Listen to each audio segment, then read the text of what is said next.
আপনি সামনে যাবেন।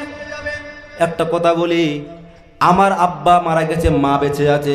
ধরেন আমার মা একদিন মরবে, মা মারা গেছে, আপনার মসজিদ এই মাহফিল কমিটি আমার মোজাক্কির বাসিতে বলে, হুজুর আপনাকে 1 লক্ষ টাকা দেব, আপনার মায়ের জানাজার নামাজটা আপনি পড়াবেন না। আজকে নিয়ে এসে একটা হাদিয়া দেবে। আর আমার মা মারা যাওয়ার সময় যদি মোজাক্কির ভাই বলে, হুজুর আপনাকে 1 লক্ষ টাকা দেব, বিনিময়ে আপনার মায়ের জানাজার নামাজ আপনি পড়াবেন না, আপনার ইমাম সাহেব পড়াবে, আমি শুনবো? আমার কাছে টাকা আগে নাই, মায়ের জানাজা আগে। কারণ মায়ের জানাজায় আমি পড়বো, আমার অন্তর থেকে দোয়া বার হবে, আর যিনি পড়াবেন অন্য কেউ, তার অন্তর থেকে দোয়া বার হবে।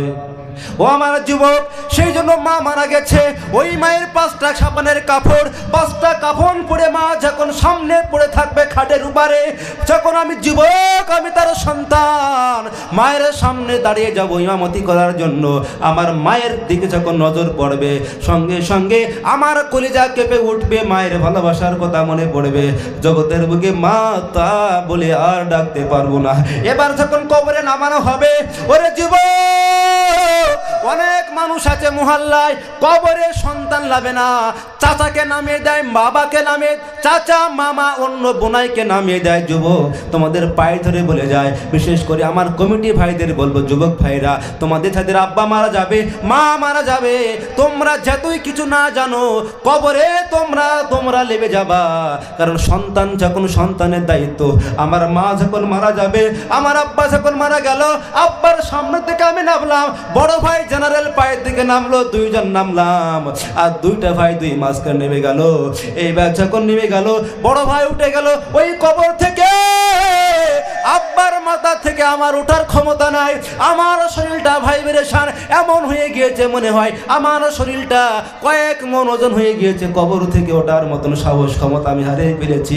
এইবার যখন 3টা গিট, মাথার গিট, পায়ের গিট, মাঝখানের গিট খুলে দিলাম, আমার হুজুর কইল, যিনি ছিলেন আমার শিক্ষক, বললেন, আব্দুল আজিজ, দড়িগুলো গিটগুলো খুলে দাও। খুলে দেওয়ার পরে এইবার যখন খুললাম, দেখলাম আমার আব্বার মুখটা আল্লাহর কাবার দিকে আছে। যখন দেখলাম, এই দেখার পরে, শেষ দেখার পরে আমি আর থাকতে পারলাম না, এত কান্না এসে গেল। হঠাৎ করে আমার চোখের পানি নাকের থেকে 1 ফোঁটা আমার আব্বার দাড়ির উপরে পড়ে গেল। রে যুবক, ও গো যুবক, এই যে চেতনা, এই একটা মানে কনফিউজ, এই একটা ভাব, এই একটা নিজের মধ্যে আশা করা, এরকম একটা ফিলিং করা, যুবক, আব্বার কবরে আল্লাহ তাআলা জান্নাতের বাগান বানিয়ে দেবে। আর যখন দোয়া করা হবে, আপনি চাইলে আপনার আব্বার জন্য দোয়া করতে পারেন, আপনার মায়ের জন্য দোয়া করতে পারেন যুবক। কারণ আপনার আব্বা মায়ের কবরে আপনি এই জন্য নামবেন, জীবনের শেষ কোলে আপনার আব্বা মা সন্তানের কোলে যাবে। কারণ আব্বা মা আমাদের কোলে নিয়ে মানুষ করেছে, আব্বা মার কোলে পেশাব করেছি, পায়খানা করেছি, আর শেষ জীবনে আমার পিতা মাতা যেন আমাদের কোলে করে, আমাদের কোলে যেন কবরে শোভাতে পারে, এটাই যে যুবক পারবে। আমি বলি করি, ওই যুবক হলো দুনিয়ার জমিনে শ্রেষ্ঠ মায়ের শ্রেষ্ঠ সন্তান। একবার চিল্লাই বলেন ঠিক কিনা? ও আমার যুবক ভাইয়েরা, 1টা বেজে গেছে, শুনবেন আরো নাকি? পারমিশন কয়টা পর্যন্ত? বলবো 5 মিনিট বাকি আছে। আমার মায়েরা বর্তমান যুগ সন্ধিক্ষণে, আমার মায়েরা বর্তমান কাউকে ডরাই না। আমার মায়েরা, তোমরাও মা, আর মা হাওয়াও ছিল মা। ও আমার মায়েরা, তোমরাও মা, বিবি রহিমাও ছিল মা। ও আমার মা, তোমরাও মা, বিবি মরিয়াম ছিল মা, বিবি আসিয়াও ছিল মা, তোমরাও মা, মা খাদিজাতুল কুবরাও ছিল মা। ও আমার মা জননী আম্মা জান, তোমরাও আম্মা। আম্মা জান আয়েশাতুল হুমায়রা, তিনিও ছিলেন আম্মা। ও আমার বোনেরা, তোমরাও বোন। আর বিশ্ব নবীর কন্যা ফাতেমাতুজ জোহরাও তিনি ছিল বোন মা। ও আমার মা বোনেরা, একটা তোমাদের বিষয় বলি, আমার মা বোনেরা, হযরত ওমর রাদিয়াল্লাহু তাআলা আনহু একদিন মরুভূমি ভ্রমণ করে, দিনের বেলা মরুভূমি ভ্রমণ করে সন্ধ্যাবেলা তিনি বাড়ি ফিরছেন। হঠাৎ করে দেখেন মরুভূমি এলাকায় পাহাড়ের পাদদেশে একটা মহিলা দাঁড়িয়ে। হযরত ওমর অর্ধেক পৃথিবীর রাষ্ট্রপতি, তিনি সারাদিন ঘুরতেন, খোঁজ নিতেন। তো একদিন তিনি সন্ধ্যেবেলা বাড়ি ফিরছেন, দেখেন সন্ধ্যেবেলা পাহাড়ের একটা পাদদেশে একটা মহিলা দাঁড়িয়ে আছে, যুবতী মহিলা। তো ওমর ফারুক তিনি গেলেন মহিলার কাছে, ডাক দিলেন এরকম করে, মহিলা এদিকে আসো। মহিলা আসলেন। মহিলা এসে বলে, মা এত রাত হয়ে গেল তুমি এখানে, তোমার কি ভয় নাই? তোমার কি ডর নাই, ভয় নাই? রাতের বেলা তুমি এখানে, সন্ধ্যা হয়ে যাচ্ছে, রাত হবে, তুমি এখানে মরুভূমিতে। তো মহিলা মানুষ হয়তো ওমরকে চিনতে পারলেন না। বলে, বেটা তুমি জানো এই দেশে কার রাষ্ট্র চলছে, কার রাজত্ব? এই দেশের প্রেসিডেন্ট, তার নাম হলো হযরত ওমর ইবনুল খাত্তাব। হযরত ওমরকে মহিলা চেনেন না। ওমরের সামনে বলছে, তুমি জানো বেটা আমার ডর কিসের, ভয় কিসের? আমি মহিলা বলে ডর ভয় কিছুই নাই, কারণ এই ভূখণ্ডে গোটা পৃথিবীর অর্ধেক রাজত্ব করছেন যার নাম, তিনি হলেন ওমর ইবনুল খাত্তাব। তিনি এমন ব্যক্তিত্ব, তাঁর রাজত্বে কোনো অন্যায় হয় না, সুতরাং কোনো ডর নাই। তো হযরত ওমর ফারুক রাদিয়াল্লাহু তাআলা আনহু আবার প্রশ্ন করলেন, মা হয়তো তুমি মহিলা, যুবক বয়স, অল্প বয়স, তোমার ইজ্জতের কোনো ভয় নাই? না জানি কোনো ডাকাত, কোনো দস্যু, কোনো লুচ্চা তোমার ইজ্জতের উপরে হামলা করে? এই বলার সঙ্গে সঙ্গে এই মহিলা এবার ধমক দিলেন। কাকে দিলেন? হযরতে ওমর, যিনি অর্ধেক পৃথিবীর রাষ্ট্রনায়ক ছিলেন। হযরত ওমরকে ধমক দিয়ে, আচ্ছা বলেন, ওই মহিলা যদি জানতো আমি যার সঙ্গে কথা বলছি উনি হলেন প্রেসিডেন্ট ওমর ইবনুল খাত্তাব, মহিলা ধমক দিতে সাহস পাইতো? পাইতো? এবার ওমর ফারুক রাদিয়াল্লাহু তাআলা আনহু বলেন, ও মা মহিলা, তুমি কি জানো না তো এই রাত্রে বেলা এই মরুভূমি এলাকায় কেউ নাই, কোনো জনবসতি নাই, তোমার ইজ্জতের একটা ব্যাপার আছে, তোমার আত্মসম্মান আছে। বলার সঙ্গে সঙ্গে মহিলা ওমর ফারুক রাদিয়াল্লাহু তাআলা একটা ধমক দিয়ে বললেন, বেটা এই রাষ্ট্রে হযরতে ওমরের রাজ চলছে, ক্ষমতা চলছে, এখানে কোনো অন্যায় হয় না। আমি মহিলা মানুষ, একা তো দূরের কথা, আমার মতন সুন্দরী রমণী 50 জন মহিলা যদি উলঙ্গ হয়ে এই মরুভূমিতে চলাচল করে, আমার দেশের যুবকরা আমাদের দিকে চোখ দিলেও তাকাবে না। কি শুনলেন?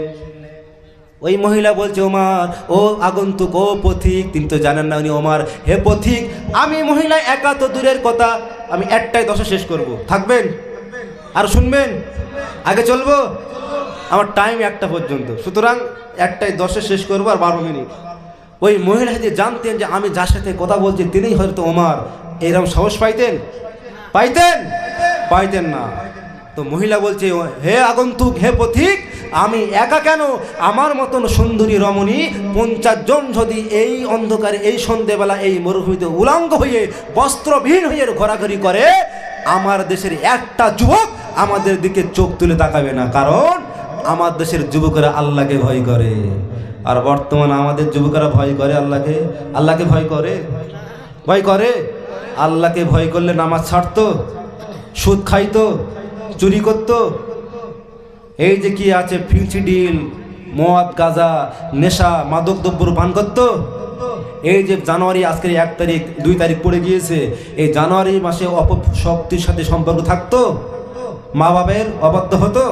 সুতরাং আমাদের যুবকদের ডর নাই, ভয় নয়। ওই জন্যই পড়েছিলাম, ইকরা ইকরা, একটি জ্ঞান অর্জন করলে জ্ঞান আপনাকে বলে দেবে আনি ইবুদুল্লাহ ওয়াজতানিবুত তাগুত, দাসত্ব করা লাগবে আল্লাহর। আমাদের যুবকদের যদি ভয় থাকতো, আল্লাহর দাসত্ব করতো। আল্লাহ বলছে, ওয়াকাযা রাব্বুকা আল্লা তা'বুদু ইল্লা ইয়্যাহু ওয়া বিল ওয়ালিদাইনি ইহসানা। আমি আল্লাহ, আমার চূড়ান্ত ফয়সালা, সিদ্ধান্ত, আমার পরে পিতামাতার সাথে ভালো আচরণ করা লাগবে। সব ঘুরে আমি একটা আয়াতের তাফসীর করি, ফজরের ওয়াক্ত হয়ে যাবে, সুতরাং সময় সংক্ষেপ। আমাদের যুবকরা আল্লাহকে ডরায় না। আমার যুবক ভাইয়েরা, ও আমার মায়েরা, তারা কেমন মা ছিল? মা তারা, তাদের মধ্যে আত্মবিশ্বাস ছিল, তাদের ঈমান পাওয়ার ছিল যে আমরা রাতের বেলা মরুভূমিতে একা কেন? 50 জন যুবতী মহিলা উলঙ্গ হয়ে ঘোরার পরেও কোনো যুবক তাদের দিকে তাকাবে না। তার মানে যুবকরাও ছিল ভালো, আর যুবতীগুলোও ছিল আলো ভালো। আর আমাদের কিরম জানেন? 9:30 10টার সময় যদি একটা গেদা গেদি স্কুলে যায়, স্কুলের পথে কত বেটা, কত গেদাকে রাস্তায় এতিম হয়ে বসে থাকে, আই লাভ ইউ জান, আই লাভ ইউ, কয় না কয় না? আমাদের যুবতীরা স্কুলে যায় 9টা 10টার সময়, একটা মেয়ে, একটা যুবতী স্কুলে গেলে, কলেজে গেলে কত যুবক রাস্তায় এতিমের মতন বসে থাকে, কেউ ফুল নিয়ে, কেউ মেসেজ করে, ফোন নাম্বার দাও, এই দাও, সেই দাও। এই যুবকদের চরিত্র আছে? আমাদের যুবকদের চরিত্র আছে না গেছে? সুতরাং যুবক 26 বছরের টকবকে যুবক হযরতে ওমর একটা আয়াত তানার জীবনকে পরিবর্তন করে দিয়েছিল। আর আমাদের যুবকদের সামনে কত আয়াত কোরআন গুলে খাওয়ালেও আমাদের যুবকদের চরিত্র ভালো হচ্ছে না বর্তমান। ও আমার মায়েরা, সেই জন্য মায়েদের বলবো, মা তোমরা তোমাদের যখন তোমাদের বাবার বাড়ির থেকে লাল শাড়ি তোমাদেরকে পরিয়ে, লাল হলুদ শাড়ি পরিয়ে তোমাদেরকে যখন পালকি করে গাড়িতে তোমাদের যখন শ্বশুর বাড়ি তুলে দিয়েছিল তোমাদের আব্বা, আমার মায়ের আমার বোনেরা, আর কিয়ামত পর্যন্ত হায়াত দিলেও তোমরা দ্বিতীয়বার লাল শাড়ি আর পরার সুযোগ পাবা না। পাবে? বিয়ে কয়বার হয়? একবার। ও আমার মায়েরা বোনেরা, ঠান্ডা মাথায় শোনো মা, তোমরাও মা, বেবি ফাতেমাও মা, আয়েশাও মা, খাদিজাও মা, আর তোমরাও মা। ওগো মা, তোমরা ভালো হলে তোমাদের গর্ভ থেকে আব্দুল কাদের জিলানী তৈরি হবে, তোমরা ভালো হলে তোমাদের গর্ভ থেকে খাজা মঈনুদ্দিন তৈরি হবে, তোমরা ভালো হলে জলেশ্বরে যিনি শুয়ে আছেন আল্লাহর বান্দা তিনিও দুনিয়াতে আসতে পারবে তোমাদের মতন মা। ওগো মা, তোমরা ভালো হলে হাকিমুল উম্মাত আশরাফ আলী থানভী, তিনি 1400 কিতাব লিখেছেন, তার মতন যুগশ্রেষ্ঠ আলেম দুনিয়াতে আসবে। ওগো মা, তোমরা ভালো হলে হাকিমুল উম্মাত শাইখুল ইসলাম হোসেন আহমদ মাদানির মতন যুগশ্রেষ্ঠ মুহাদ্দিস আসবে। হাকিমুল উম্মাত মাওলানা মাহমুদুল হাসান দেওবন্দির মতন আলেম দুনিয়াতে আসবে। ওগো মা, সেই জন্য তোমাদের পা ধরে বলে যায় তোমাদের সন্তান, তোমরা তোমাদের জীবনটাকে একটু রক্ষা করো, তোমরা আদবি হও, তোমরা পর্দানাশীনা হয়ে যাও মা, তোমরা পর্দা করো মা, তোমরা তোমাদের স্বামীদের খেদমত করো, শ্বশুর শাশুড়ির খেদমত করো মা।